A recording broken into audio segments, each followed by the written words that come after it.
Hi friends welcome to Shreyansi collection. तो आ पूर्व वीडियो रे आपण माने देखिथिबे मु जाउथली एयरपोर्ट आ सेठू ब्लॉग टा रही जाइतिला। तो तापर ब्लॉग टा आज टू एठू स्टार्टिंग करूची। तो आमे पहुंची जाइतलु राती 12टा बेलकू एयरपोर्ट रे। हां 12टा 12:30 भितर आमे एयरपोर्ट रे पहुंचतिलु कारण हमर थिला भोर भोर ही फ्लाइट टा आ मो घर पाखरु एयरपोर्ट बहुत बाट माने 3 घंटार बाट पाखपाखी। तो आमको बहुत आगु बाहर पड़े आ जेहेतु बोर्डिंग टाइम एबे 2 घंटा पूर्व हो जाइए तो टिके आगु बाहर पड़े। तो मुझे सब ट्राए करे जे मोर जेकोसी भी वीडियो आसू लोक मैंने किसी शिखिकी जातु। तो आज भाविली ब्लॉग तो देवी कौन लोक शिखे ए तो बहुत भाई भौणी मैंने रिसेंटली पाठ पढ़ुवे आ नुआ नुआ निजर क्यारियर सेटल बाहर को जावाक चाहूबे। तो से प्रथम थर केमती ट्राभेल करेंगे फ्लाइट रे। तो जदि जाने ना तो आज मुझे सेयार करी मो सहित भी एमती होता। मुझे प्रथम करी एकुटिया ट्राभेल करी फ्लाइट रे मो सहित कौन कौन सब प्रोब्लेम होता आ मु कौन सब जानी नी नुआ नुआ जाना पाई सेटा आज आप सहित सेयार करी। मु आगुरु गोटे थर कि दिथर एकुटिया ही ट्राभेल करी माने फ्लाइट रे एकुटिया। तो मोर कौन एक्सपीरियंस रही तो सेटा मो भाई भौणी मानकु कहिबी जो माने एबे नुआ क्यारियर पाई बाहर को आसुचंदी नुआ नुआ फ्लाइट रे एबे आसीबाकू चाहूचंदी। कारण मु भी जेतेबेले ओडिसा रे थिली मु भी केबे बाहर को आसी नथिली फ्लाइट रे। जेहेतु मो हस्बैंड एबे बाहर रहउचंदी तो मते बाध्य होई फ्लाइट रे जीवा से करियो पड़ुची। आ सेठू मु जहा भी एक्सपीरियंस गेन करची तो सेही नुआ भाई भौणी मानकु शेयर करिवि। तो बहुत लोकों पई ए सब जिंस किछि भी न होई पारे किंतु जो माने मो भलिया तो से माने रिलेट करि परिबे जेतले नुआ से माने एरोप्लेन जिबे किबा फ्लाइट रे जिबे। तो से मानको पई कोन सब जरूरी सेटा जी मु शेयर करिवि। तो एठी देखंतु आमे आसी पहुंची जाइतलु एयरपोर्ट रे। आ एटा होची बेंगलोर टर्मिनल 2। दीटा एठी अछि टर्मिनल 1 अछि 2 अछि। एटा 2 टा आ 2 टा बहुत बढ़िया डेकोरेशन से माने करिसेंती आ क्रिसमस जेतु थिला बहुत बढ़िया से डेकोरेशन करिथिले। आउ जेमती माने तयारी करचंदी टर्मिनल 2 टा ना बहुत ही सुंदर बहुत ही अट्रैक्टिव गोटे राज्य महल भाया आपको लगे जदि आप केबे भी आछंती देखि परिबे। आ एठी म आपनको बाहर दृश्य देखै देछि माने एटा एयरपोर्ट बाहर दृश्य बहुत ही सुंदर बहुत ही अट्रैक्टिव।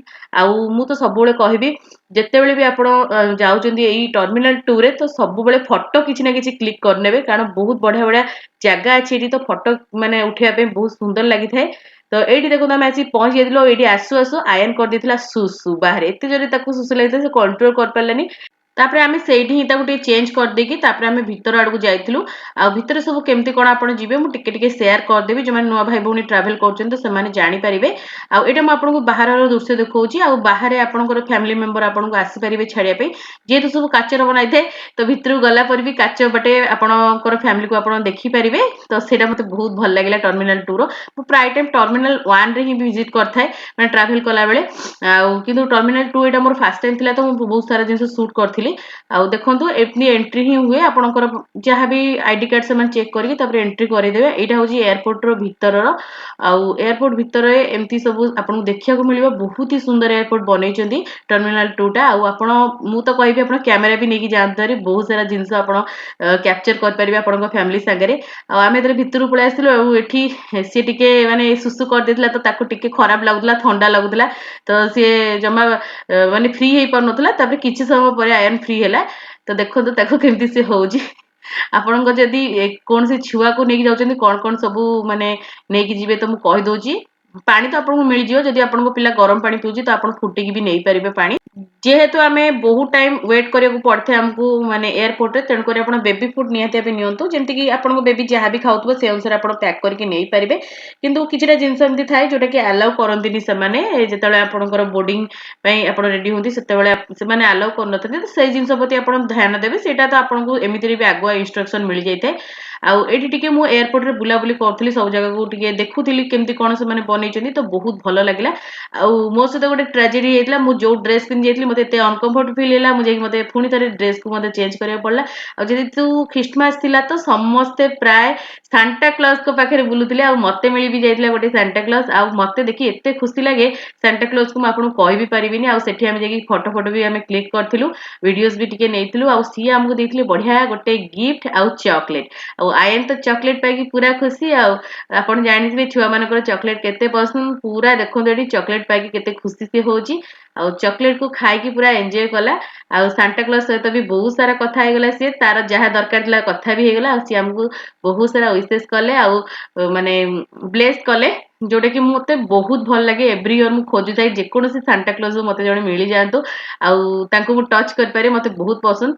ଆଉ ଏଇଠି ମୁଁ ଆପଣମାନଙ୍କୁ ଟିକେ ଟିକେ ଏୟାରପୋର୍ଟର ଦୃଶ୍ୟ ଦେଖେଇ ଦଉଛି। ଆପଣ ଯେତେବେଳେ ଏଣ୍ଟ୍ରି କରିବେ, ଯଦି ଆପଣଙ୍କ ପାଖେ ଟାଇମ୍ ଥିବ ତ ଏମିତି ସେଠି ବହୁତ ସାରା ଜାଗା ଅଛି, ତ ଆପଣ ରେଷ୍ଟ କରିପାରିବେ, ବସିପାରିବେ।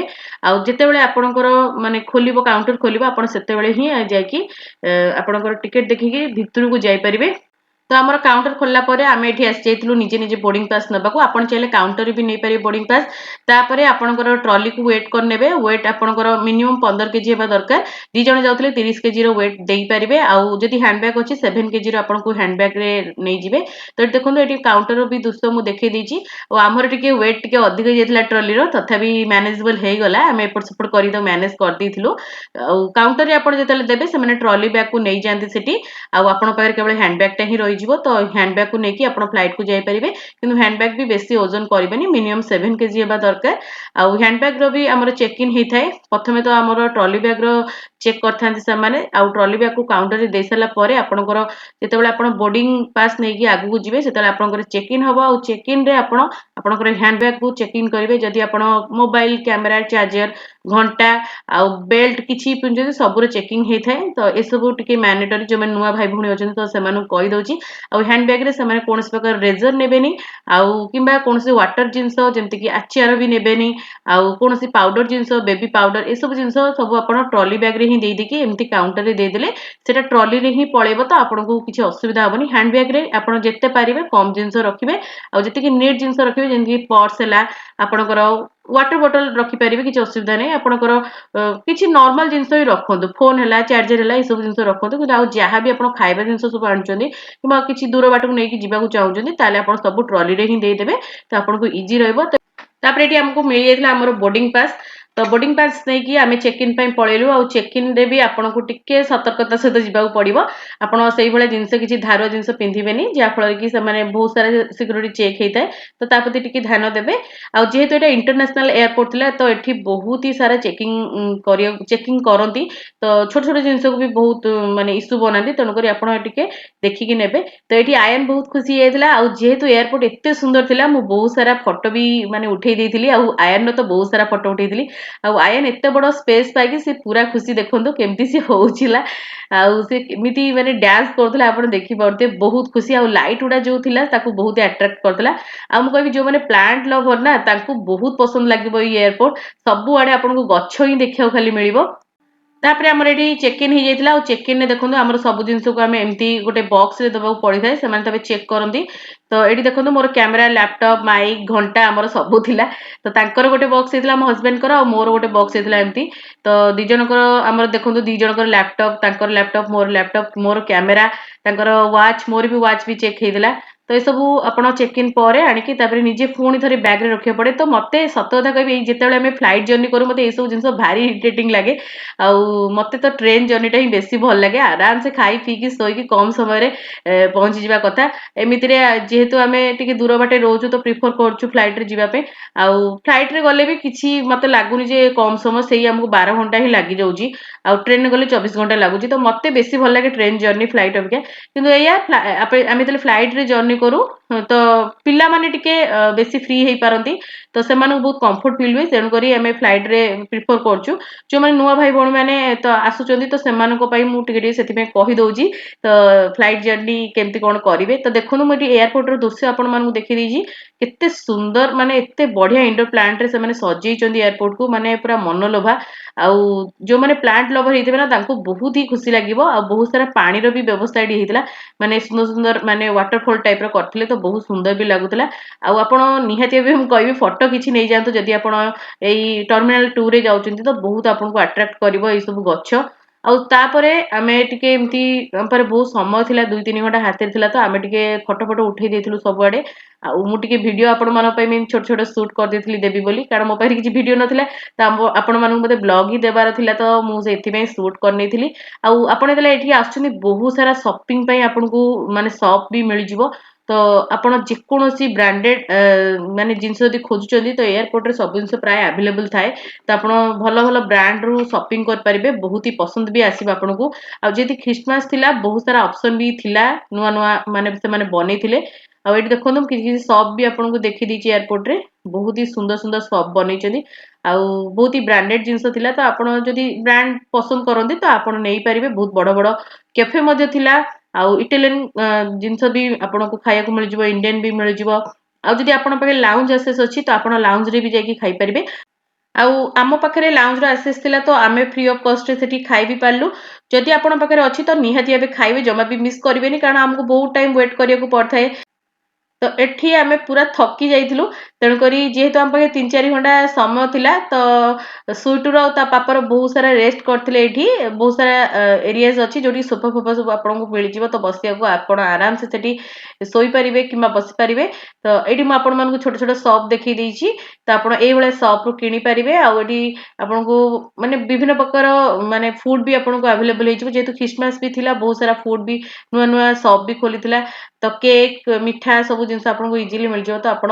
ଖାଇପାରିବେ ଏଠି ଦେଖନ୍ତୁ ଜିମସନ୍ ଆପଣଙ୍କୁ ଦେଖେଇ ଦେଇଛି ସପୋଜ ଷ୍ଟଫ୍ ବି ଆପଣଙ୍କୁ ପାଇଯିବେ ତ ବହୁତ ବଢିଆ ବଢିଆ ଜିନିଷ ଅଛି ଯୋଉମାନଙ୍କୁ ଏମର୍ଜେନ୍ସି ଥାଏ ଡ୍ରେସ୍ ଦରକାର ଥାଏ ତ ସେମାନେ ଏଠୁ ଇଜିଲି କିଣିକି ମଧ୍ୟ ପିନ୍ଧି ପାରିବେ ଆଉ ଦେଖନ୍ତୁ ଏଇଠି କେତେ ବଢିଆ ବଢିଆ କେଫେ ମଧ୍ୟ ଅଛି ତ ଆପଣ ଆରାମସେ ଏଠି ଆସିବେ ଖାଇପାରିବେ ଫ୍ୟାମିଲି ମାନଙ୍କ ସହିତ ବୁଲି ପାରିବେ ହଁ ଏଇଟା କିନ୍ତୁ ସତ କଥା ଯେତେବେଳେ ଆମେ ଏୟାରପୋର୍ଟ ରେ କିଛି କିଣିଥାଉ ଟିକେ ଏକ୍ସପେନ୍ସିଭ ହେଇଥାଏ ଯଦି ଆମେ କିଛି ଖାଇବି ଥାଉ ସେଇଟା ବି ଏକ୍ସପେନ୍ସିଭ ହେଇଥାଏ ତେଣୁକରି କହିଲି ଯଦି ଆପଣଙ୍କ ପାଖରେ ଲାଉଞ୍ଜ ଆକ୍ସେସ୍ ଅଛି ମାନେ ଆପଣଙ୍କର କୌଣସି କାର୍ଡ ରେ ବି ତାହେଲେ ଆପଣ ନିହାତି ଭାବେ ଲାଉଞ୍ଜ କୁ ଭିଜିଟ କରନ୍ତୁ ସେଠି ଖାଆନ୍ତୁ ତ ସେଠି ଆପଣ ଫ୍ରି ଅଫ୍ କଷ୍ଟରେ ଖାଇପାରିବେ ଆଉ ବହୁତ ସାରା ଅପସନ ଥାଏ ଲାଉଞ୍ଜ ରେ ଖାଇବା ପାଇଁ ତ ଆପଣ ଇଜିଲି ଖାଇପାରିବେ ଦେଖନ୍ତୁ ଏଠି ଲାଉଞ୍ଜ ବି ମୁଁ ଆପଣଙ୍କୁ ଦେଖେଇ ଦେଇଛି ଆଉ ଏଇଠି ଦେଖନ୍ତୁ ବଢିଆ ବଢିଆ ମାନେ ପୁରା ବ୍ରାଣ୍ଡେଡ ସପ୍ ପୁରା ଆଉ ମତେ ତ ଇଚ୍ଛା ହଉଥିଲା ମୁଁ ସବୁ ସପ୍ ରୁ କିଛି ନା କିଛି କିଣି ପକେଇବି ହେଲେ ସେତିକି ତ ପରମିଶନ ମତେ ମିଳିଲାନି କି ମୁଁ କିଣି ବି ପାରିଲିନି ଗୋଟେ ଦିଟା ଜିନିଷ ହିଁ ଖ୍ରୀଷ୍ଟମାସ ପାଇଁ ମୁଁ ନେଇଥିଲି ଏଇଠୁ ଆଉ ଦେଖନ୍ତୁ କେତେ ସୁନ୍ଦର ସୁନ୍ଦର ଏଠି ବ୍ୟାଗ୍ ଅଛି ନା ମତେ ତ ବ୍ୟାଗ୍ ପାଇଁ ମୋର ବହୁତ ହି ୱିକନେସ୍ ମତେ ବ୍ୟାଗ୍ ବହୁତ ପସନ୍ଦ କିନ୍ତୁ ହଜବେଣ୍ଡ କିଣିକି ଦେଲେନି ହେଲେ ଟ୍ରାଭେଲ ଏମିତିରେ ୱେଟ୍ ଅଧିକ ହେଇଗଲା ଆମକୁ ଏକ୍ସଟ୍ରା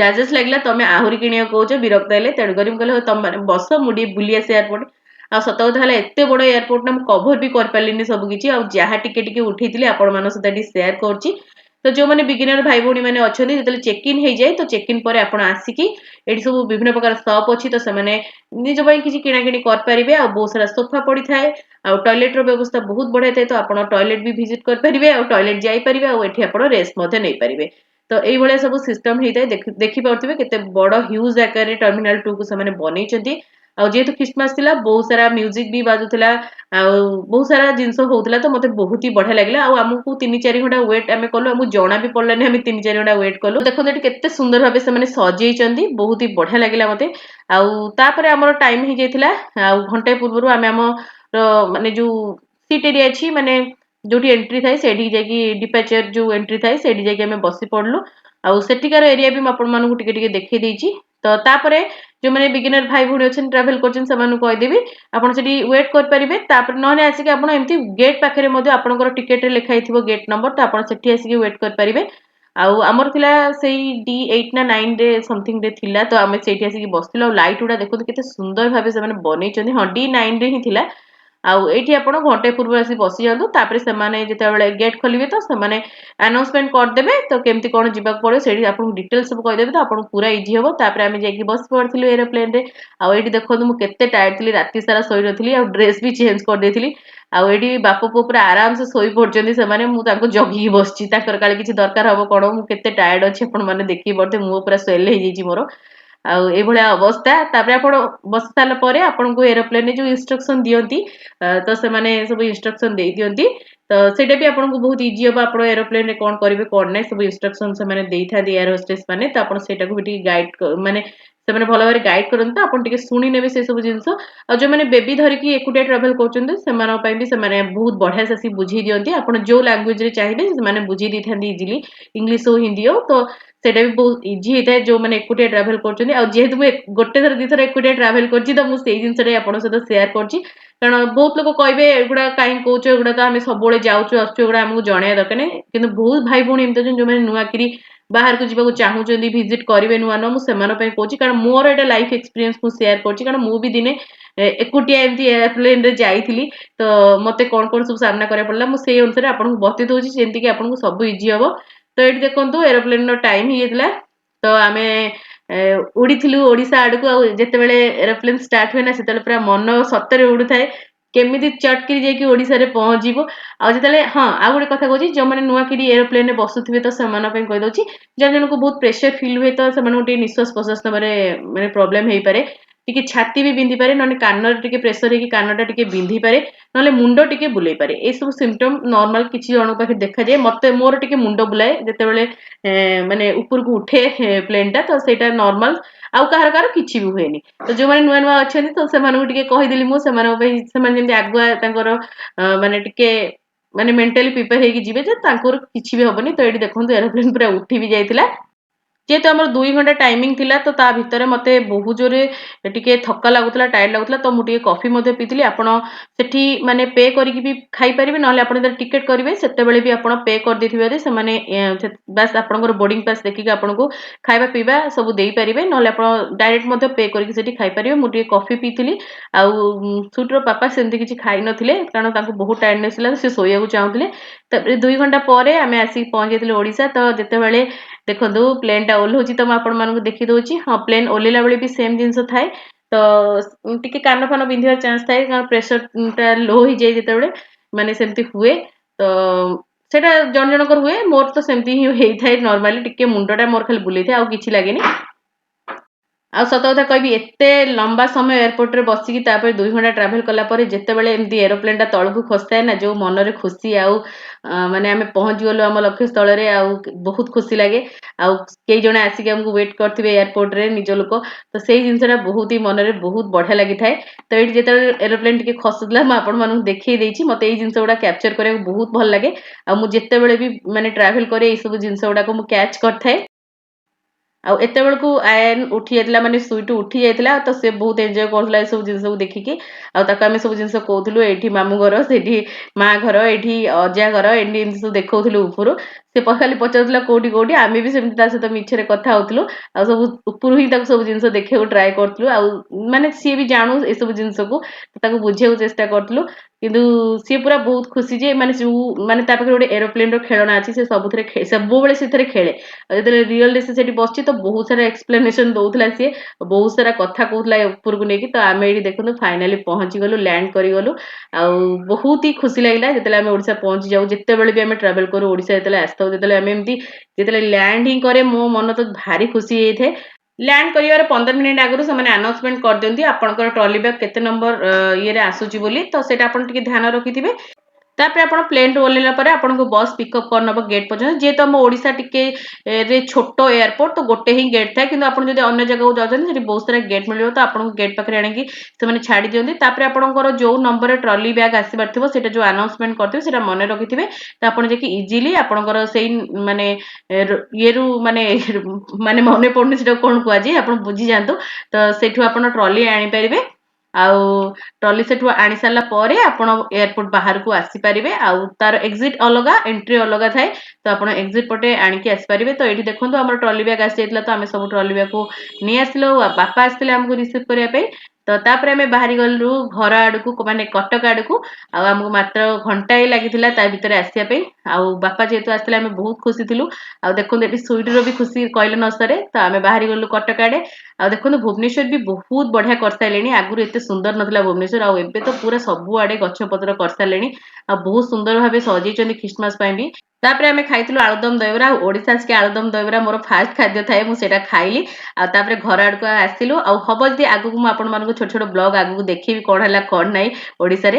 ତ ଭିଡ଼ିଓଟି ଭଲ ଲାଗିଥିଲେ ଲାଇକ୍ କରିବେ, ସେୟାର କରିବେ, ଚ୍ୟାନେଲକୁ ସବସ୍କ୍ରାଇବ କରିବାକୁ ଭୁଲିବେନି, ସାଇଡରେ ବେଲ୍ ଆଇକନକୁ ପ୍ରେସ୍ କରିବେ। ତା ଦ୍ୱାରା ଆପଣମାନେ ମୋର ଏମିତି ଭଲ ଭଲ ଭିଡ଼ିଓର ନୋଟିଫିକେସନ ପାଇପାରିବେ।